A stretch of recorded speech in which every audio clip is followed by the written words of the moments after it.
I'm gonna fuck you up. Halo semua, selamat datang di Colorev.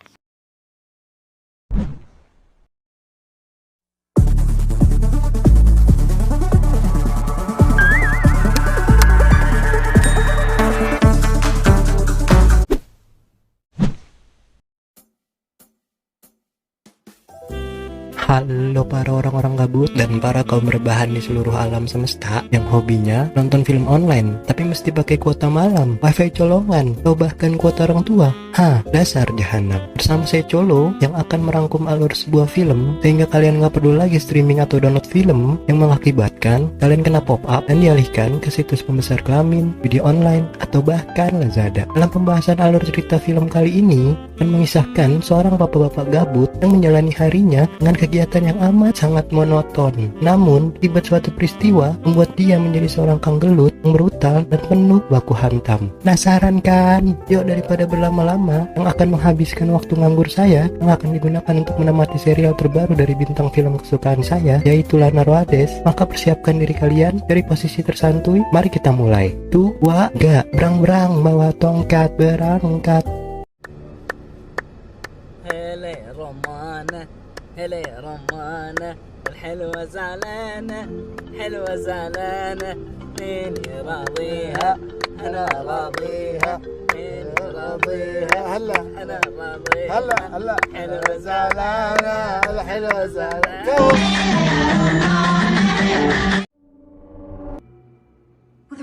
Di awal film, kita akan diperlihatkan dua orang polisi yang sedang menginterogasi seorang bapak-bapak yang ditanggapi dengan santuy dan rileks sambil sebat. Lalu scene memperlihatkan keseharian bapak-bapak tersebut yang menjalani kegiatan sehari-harinya dengan sangat amat monoton, di mana ia jalani dengan membuang sampah, lari pagi, nyeduh kopi, menunggu bus, masuk kerja, pulang ke rumah, dan terlihat amat sangat monoton. Loh, kalau gitu mah kegiatan saya juga monoton tiap hari, nyeduh kopi, rebahan, nganggur, dan nganggur. Oke, lanjut. Dia bernama Hutch Mansell, seorang bapak-bapak yang memiliki istri bernama Becca, anak laki-laki bernama Blake, dan anak perempuan bernama Sammy. Hutch bekerja di perusahaan mertuanya sebagai seorang bagian administrasi. Karena kegiatan yang monoton tersebut membuat hubungan emosional antara Hutch dan Becca terlihat agak dingin, di mana terlihat ketika mereka tidur dipisahkan oleh bantal di tengah. Ya ilah Hutch, masa kalah sama penghuni kosan campur. Namun pada suatu malam, ketika Hutch dan keluarganya sedang tidur, Hutch mendengar suara gerudukan di lantai bawah. Yang langsung dengan sigap, Hutch coba cek. Takutnya tikus hoteng ngacak-ngacak meja makan. Tentu tidak dong. Hutch mengecek, takut rumahnya dibobol oleh perampok. Dan benar saja, ketika dia mencoba mengecek, ternyata rumahnya sudah dibobol oleh dua orang perampok. Yang langsung dengan sigap, Hutch mengambil tongkat golf dan ingin menelpon 911. Apesnya, ketika Hutch ingin menelpon, dia keburu ketahuan sang perampok serta langsung ditodong beceng atau pistol untuk mengancamnya agar tidak menelpon. Dan dia diminta menyerahkan uang serta arlojinya. Yang terpaksa Hutch harus serahkan serta membiarkan sang perampok mengambil uang recehan yang terletak di atas meja. Tanpa diduga, sang anak laki-lakinya yang bernama Blake berhasil melumpuhkan salah satu perampok dengan kuncian ala-ala John Cena. Hutch yang ingin memukul tiba-tiba terdiam dan memerintahkan Blake melepaskannya. Dan dengan terpaksa, Blake melepaskannya lalu kena tampol sedikit, lalu sang perampok ngacir. Sesaat kemudian, polisi pun datang yang mencoba olah TKP dan akhirnya diketahui perampok bisa membobol rumah Hutch dengan menggunakan kotak pizza untuk mengganjal pintu garasi. Lalu keluarga Hutch pun melanjutkan tidur mereka, yang dimana Hutch akhirnya tidur di sofa dengan perasaan kecewa karena kejadian tersebut, dimana ia tidak bisa berbuat apa-apa. Namun di tengah kecewaan itu, sang anak perempuannya datang untuk menghibur. Di pagi hari, pasca kejadian tersebut, nampak suasana keluarga makin dingin dan Blake yang masih kecewa dengan sikap sang ayah yang dianggap pengecut karena tidak membantu melawan dengan pipinya yang agak bengep sedikit. Yang pasti bukan blush on karena bekas tampolan semalam, ditambah saat Hutch ingin bekerja, dia juga kena julid sang tetangganya sambil memamerkan mobil barunya. Tak cukup sampai di situ, di kantor pun, dia juga kena sindiran sang adik iparnya yang bernama Charlie karena tidak melawan serta memberikan pistol untuk jaga-jaga. Sungguh hari yang membad mood kan, karena Hutch kena roasting 2 kali. Hutch pun lalu berjalan ke ruangannya yang juga bertemu dengan mertuanya untuk membahas rencana Hutch yang ingin membeli perusahaannya, namun masih belum mendapatkan kesepakatan soal harga.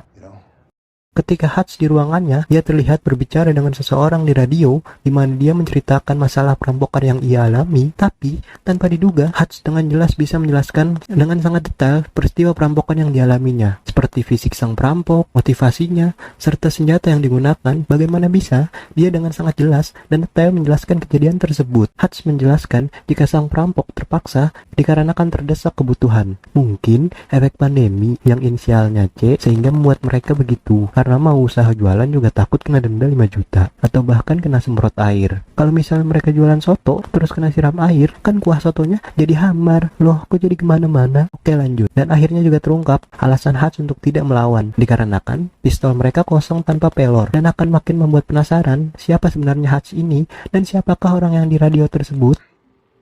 A man, late 20s. They were scared. 38 special. Had electrical tape on the handle.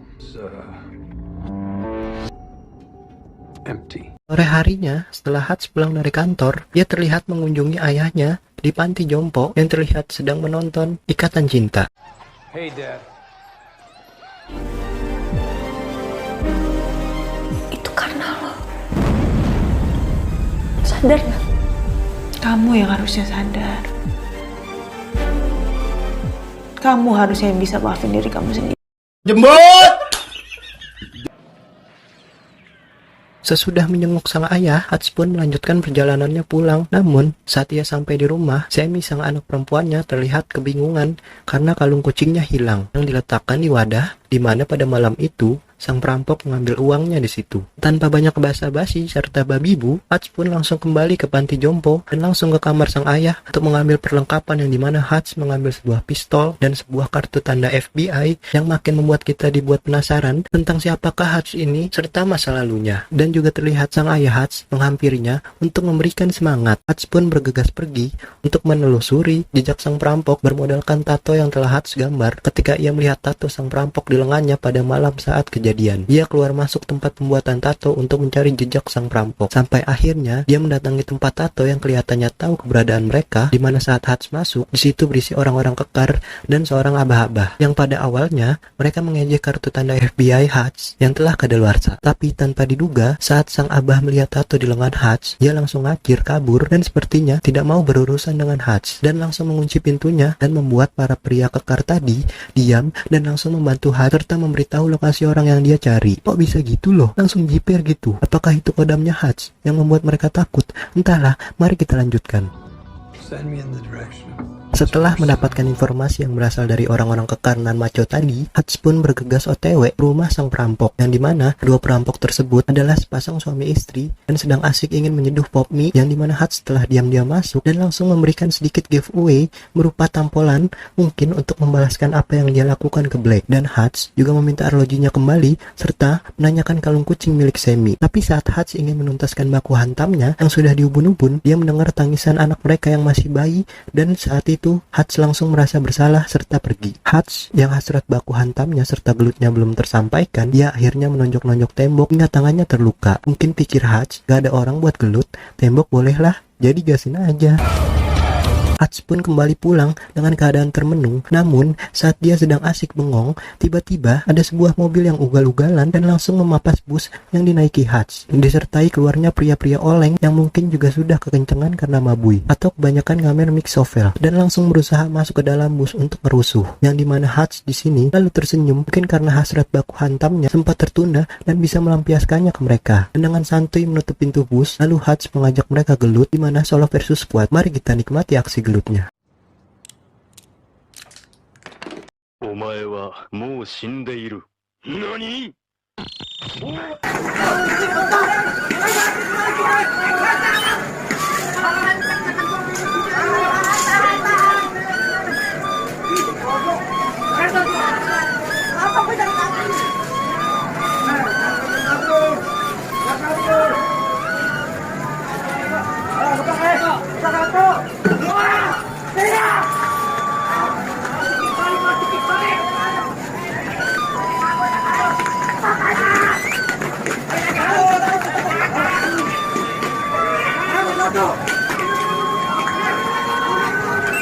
Hei, ngobrol!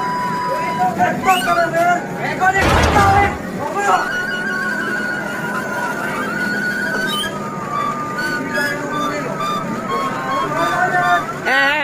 Dia bawa air keras loh.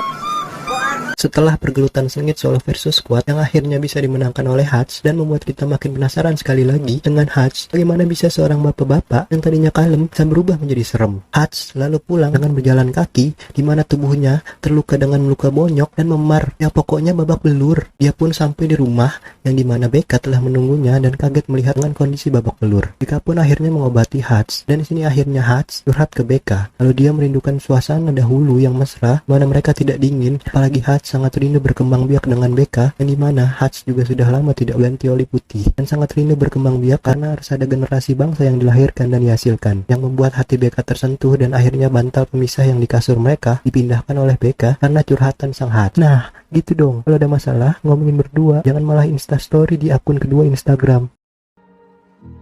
Di lain tempat, kita akan diperlihatkan seorang mafia Rusia yang menjabat sebagai kepala keamanan keuangan bagi para mafia Rusia lainnya, yang bernama Yulian Kuznetsov, yang akrab dipanggil Yul atau Yuli, yang sedang menuju sebuah bar untuk memuaskan hasrat joget dan clubbingnya, serta dia naik ke panggung untuk menyanyikan sebuah lagu bersama seorang biduan, di mana Yuli dengan sangat asik dan enjoy nyanyi sambil joget.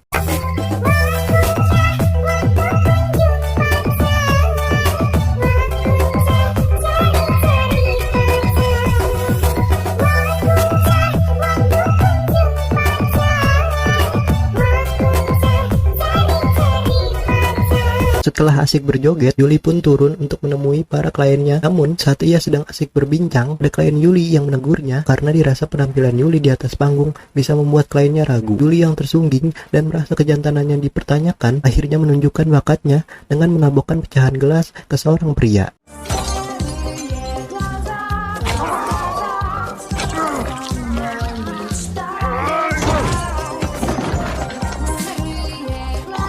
Fatality.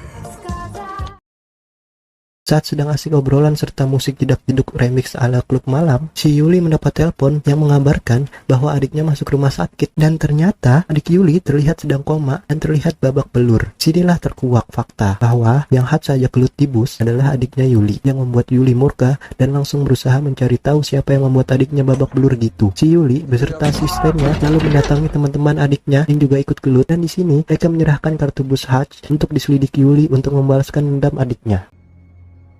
Родных не выбирает.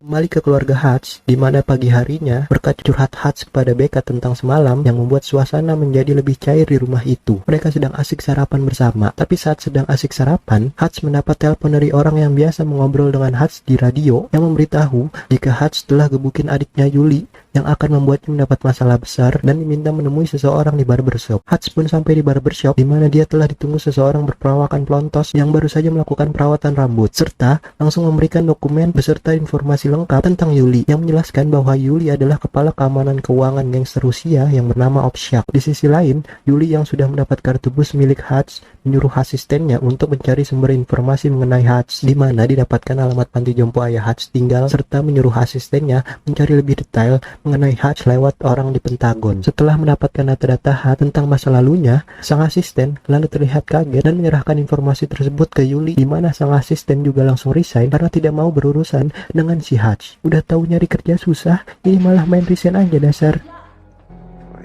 Terungkap sudah masa lalu Hutch, di mana dia adalah seorang mantan auditor dari agen yang berinisial 3 huruf dan bisa dipastikan kemampuannya di atas rata-rata agen biasa, apalagi soal dunia pergelutan. Berpindah ke keluarga Hutch yang sedang bersiap untuk makan malam, di mana saat Hutch sedang sibuk menyiapkan, tiba-tiba terdengar orang-orang yang ingin menyergap rumah mereka, dan itu sudah dipastikan adalah cecunguk-cecunguk Yuli. Hutch pun menyuruh keluarganya untuk bersembunyi di basement yang membuat mereka terkejut saat mengetahui ternyata basement mereka canggih, dan Hutch pun menyuruh jangan menelpon 911.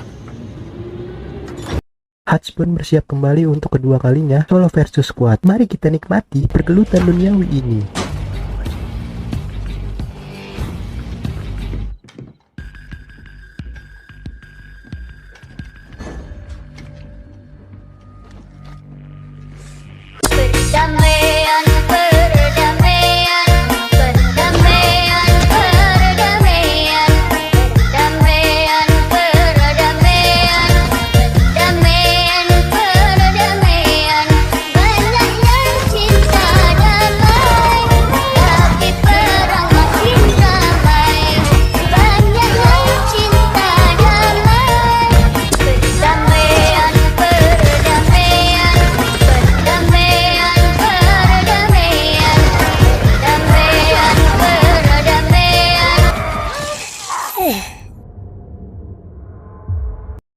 Setelah bertahan cukup lama menghadapi skuad secunguknya Yuli, Hutch pun harus tumbang dikarenakan dia disetrum dan langsung saja dibawa dengan dimasukkan ke bagasi oleh para anak buah Yuli. Namun, tidak semudah itu menangkap Hutch. Apalagi, Hutch adalah top global dunia gelut. Dengan mudahnya, Hutch melepaskan diri dan menabrakkan mobil mereka ke tiang hingga mereka tewas.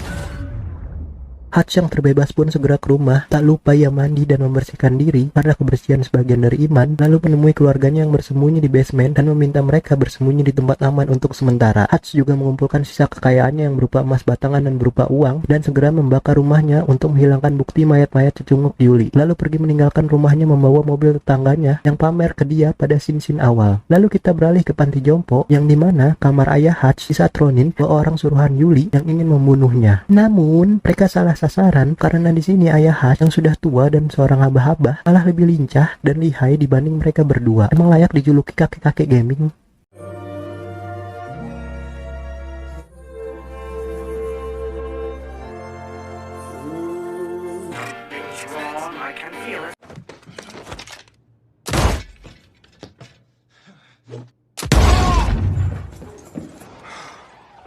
Come on, Davey.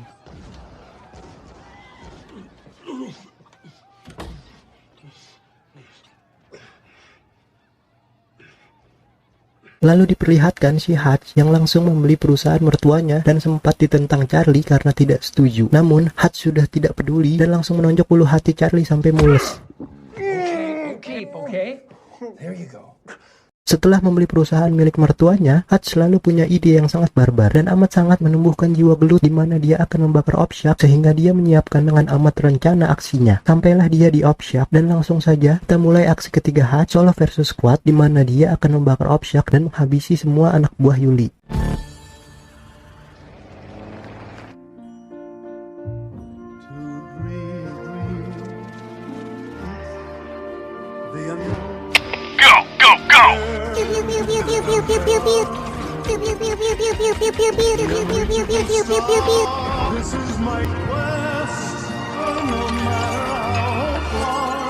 Mass kill! Double kill! Enemy down!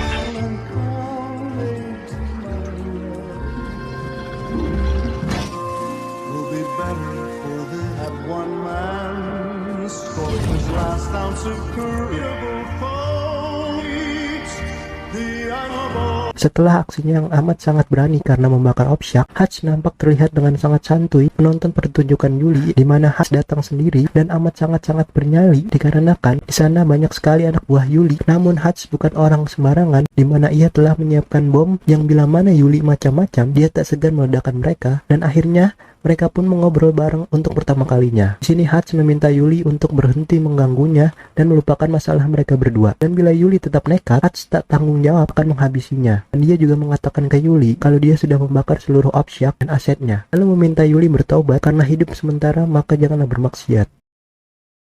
Setelah obrolan dengan Yuli, Hutch pun pergi ke mobilnya untuk melihat reaksi yang akan dilakukan Yuli dan tentu saja itu akan membuat Yuli sangat marah di mana ia menyuruh semua anak buahnya mengejar Hutch dan mereka pun terlibat kejar-kejaran dan baku tembak di mana Hutch juga berusaha menggiring Yuli serta anak buahnya untuk mengikuti dia ke tempat yang telah ia siapkan.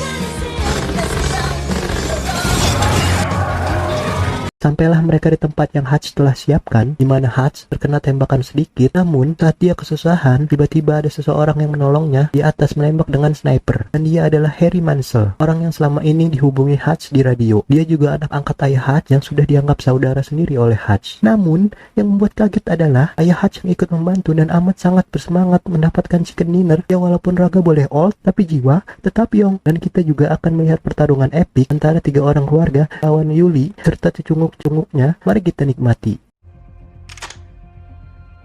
Berkat. Chain headshot! Double kill! Mass kill! Chain headshot! Mass kill! Chain headshot! Piercing shot! Prepare for takeoff. Double kill! Chain headshot!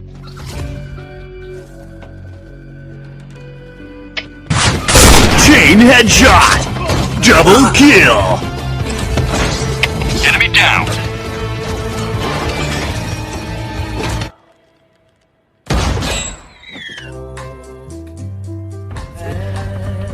Para anak buah Yuli pun satu persatu tewas. Menyisakan raja terakhirnya yaitu si Yuli yang tetap berusaha membunuh si Hutch beserta keluarganya, yang dimana Hutch, Harry dan sang ayah pun sudah kehabisan peluru, yang membuat Hutch memiliki Eddie, di mana dia akan meledakkan Yuli dengan pintu anti peluru yang ditempelkan bom yang langsung ditabrakkan ke Yuli, yang membuat Yuli tewas seketika dengan sangat amat mengenaskan seperti kena azab Indosiar.